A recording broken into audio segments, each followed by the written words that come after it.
Guys, it's your girl Matt Cox from A Couture Crafting. I am your quilty BFF and you have made it to day 5.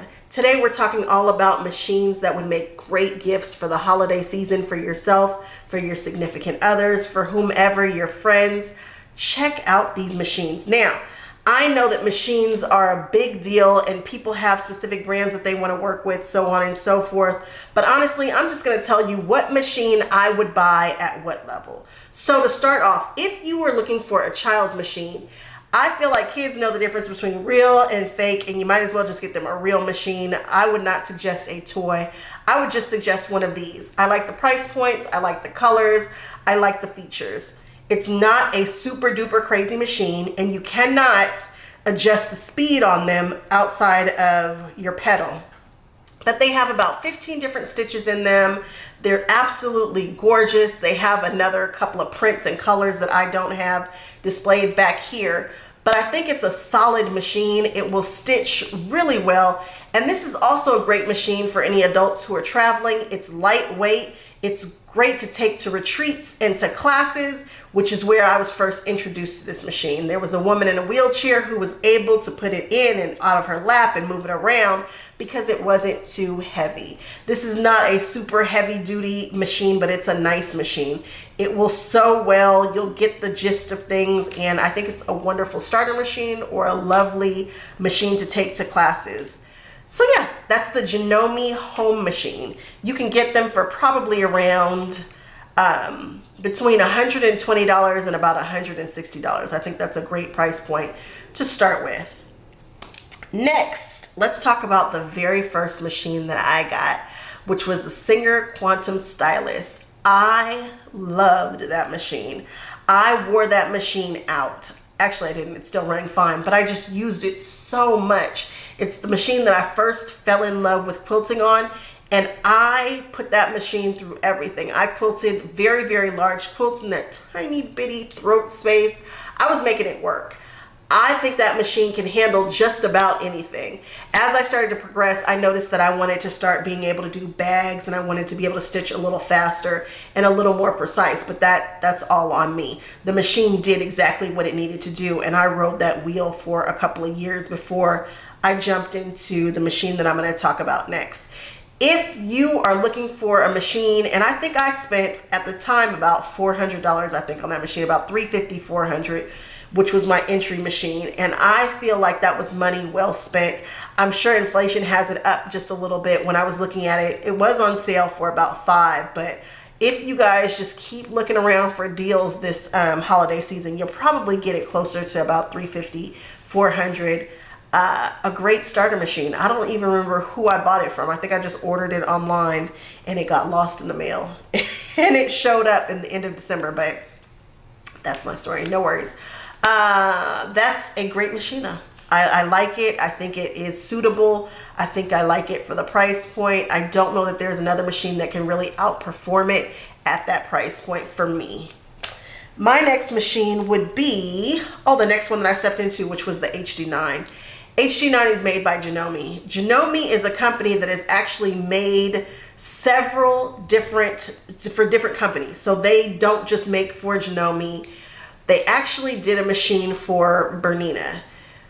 Gardena has a company called Burnett, which is like their starter machines, their lower tier machines.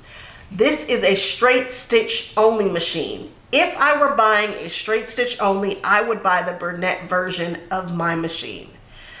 Janome makes the HD9. It's branded as Janome. They made a new version for Gardena.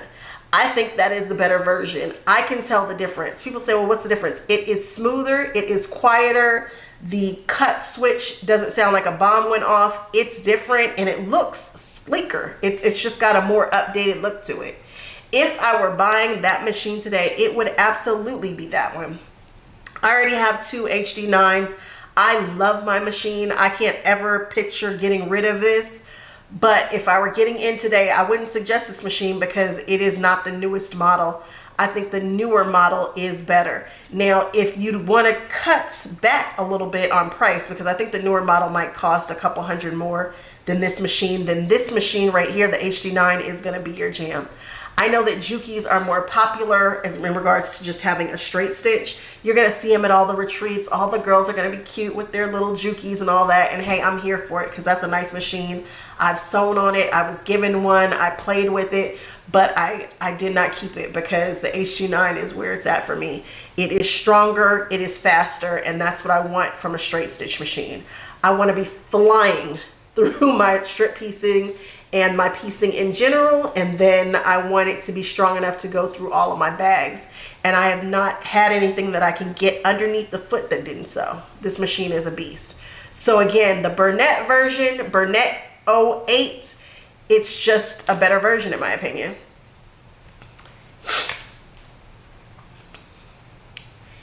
If I were just looking for my everyday sewing machine and I was just kind of getting to the point where I've outgrown my starter machine, I would look into the Janome M8. I know I say a lot of Janome, but I like them. They're strong machines and they have large throat spaces. And those are the things that I find that I care about more than just about anything. I like to have a machine with a bunch of different stitches, a huge throat space, and I want it to be strong, and I don't want to have to hear about people having to service their machines all the time. Those are the things that I'm really looking for in a machine. All the other stuff is just kind of icing on the cake. Now the M8 comes with the what's it called, the stitch regulator. Now that comes standard on the M8, and people love that, especially for you quilters out there. I think now would be a great time to get into an M8. I don't think you can find any M7s that do not have the stitch regulators on them anymore. I have an M7, but if I were buying one today, like I said, it would definitely be the M8, mostly because of that huge throat space. That makes a big difference when you are trying to quilt or when you're just moving, when you're piecing. I love having all that space. I love the screen. I love everything about my M7, and the M8 looks just like my M7, except it's got that stitch regulation feature that now comes standard with it, and I think that's a good one. It's got a couple other feet too that come with it, which is nice, but there are a ton of feet that come with that M7 and that M8. I think you'll like it. I say check it out. Now, when it comes to the super machines, I say the M17, the Brother Avenir, and the Bernina 990 are all what I consider super machines. They all kind of debuted at like $20,000, $25,000 for a sewing machine. I know that that's a lot. I know that that's not everybody's thing. However, these are the kinds of machines that I think you get, and then you're done for a very long time. You're just kind of in the game. That's your main machine. These machines are able to sew and also embroider. I think the M17 actually has some of the best embroidery software. The Bernina 990 does too, and so does the Brother. I mean, they're all pretty much comparable. I know Brother's got a lot of bells and whistles that they talk about that come with the machine, but the bells and whistles are just that. It's a lot of pomp and a lot of hoopla and smoke and mirrors, because at the end of the day, I'm like, but what am I really gonna be doing with all that pizzazz? The M17 is a good, solid sewing machine. It debuted first before the other two came out, and it came out with a really high price tag, but now you can get them probably, I don't know, you can probably, I haven't actually looked on for the prices of the super machines because you can't get them online. You're probably gonna have to go into a store and talk to them, but I would look into that M17. It's a huge hoop. All of them have huge hoops. They're all pretty much comparable. Just pick your one and go with it. I know that if I wasn't a Disney person, I wouldn't be worried about a Brother machine. There's no way. Especially knowing that Baby Lock and Brother are the same machines. It's just that the Brother ones oftentimes come with Disney and a higher price tag. So if you're looking at that machine, check out the Baby Locks. They're good machines. All of these machines are good. It's not like any of these three are just gonna fall apart on you. But I think if you're trying to maximize your money and you want a really strong machine, I think the M17 is the way that I would go. I love the size of that embroidery hoop, and it's also incredibly strong. But if you're a Bernina person, that 990 might be your jam. But again, you can't go wrong with any of the three. But those are the super machines that I've got my eyes on, and that I'm just kind of, I'm obsessed with the people who are getting them. asking them, are you doing more embroidery? Are you doing more sewing? Because remember, you can't do both at the same time.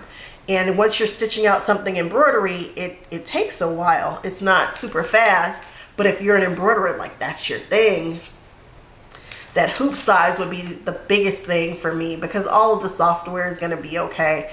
It'll be fine. Nothing's going to really break on you. And I think they're all pretty much right here.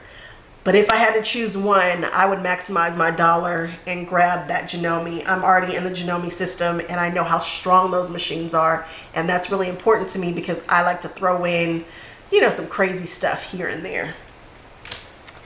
Now, the machine that I am going to buy next, it might happen at the end of this year because I want this machine so bad. Actually, I'm not even going to talk about that one. We're going to talk about a different one. Featherweights.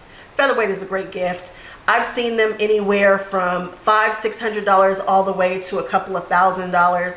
I want one to paint and display and oh my goodness. I don't know that I even really want to be able to, well, maybe it should work if I'm going to spend a couple of $1,000s on a little featherweight, but I think they're so cute. I love when people have their beautiful featherweight collections displayed and all of that. They are cutie patooties. And so yes, I think a featherweight, this is the perfect time to give that as a gift. And then the machine that I am most obsessed about, the one that I have to have, the one that I'm actually actively looking into purchasing, is a Sashiko machine by Blvd. People have Sashiko stitches. It's not the same. Putting that clear thread on the top, it is not the same. Sashiko machine is a straight stitch machine, but it gives that that hand quilted look. It only does one stitch, but it does it so beautifully, and I'm really looking forward to being able to incorporate that and add it into stuff that's like happening around this time. I think that the hand stitched look, the Sashiko look, is so beautiful around the holiday season. People do amazing things with it, but I want that specialty machine, and that is the Sashiko machine. And I think that takes care of the whole list except for the big daddy, the long arms. As you guys know, I'm partnered with Anova. I got my Anova through Pal Sew and Vac, which I encourage all of you guys to call Pal Sew and Vac before purchasing any machines and seeing what kind of deal Casey can get you. But if I was going to suggest any long arm, it would be the one that I have, which is the Anova. I have the Big Daddy Anova. I know they are very expensive machines. It's really nice, but there's a reason for it. That machine can do just about anything, and it's probably going to be my lifetime machine. I can see myself purchasing more of those machines right now. I want another one already, and I just got mine. I'm learning to use it. I love it. I'm able to keep up with it, which means that it's user friendly. You don't have to be scared of it. So if you want more information about that, again, reach out to Casey at Pal Sew and Vac. If I'm going to suggest a long arm, it's going to be the one that I am partnered with, which is Anova. As you guys know, I've been in the long arm. I was looking for a long arm for a long time, and I thought I was going to go with another one, and then I didn't. You guys see what happened. So don't count them out. They are approachable. They are pretty cool. They are the best in my opinion. All right, I hope you guys enjoyed this series. I enjoyed doing it for you, and I look forward to seeing what everybody gets for this holiday season. Let me know what you got your eyes on in the comment section. Let me know what machines you're loving on, and I will see you guys on the next one. Bye-bye.